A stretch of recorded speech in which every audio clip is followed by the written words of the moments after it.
Hello everyone, তীব্র গরমের পরে স্বস্তির বাতাস।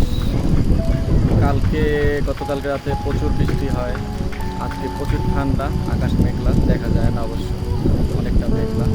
বিগত বহুদিন পর এই ঠান্ডা অনুভূতি, আর ভালো লাগারই কারণ এক মাস পর যদি গরম থেকে ঠান্ডা পাওয়া যায়। অনেক তাপমাত্রা ছিল, যেখানে আপনার সর্বনিম্ন দেখা যায় 33-34 হয়ে গেছে অ্যাভারেজ, বাট সর্বোচ্চ ছিল 42-43। এত গরমের থেকে এখন চলে 26-27, ভালো লাগতেছে।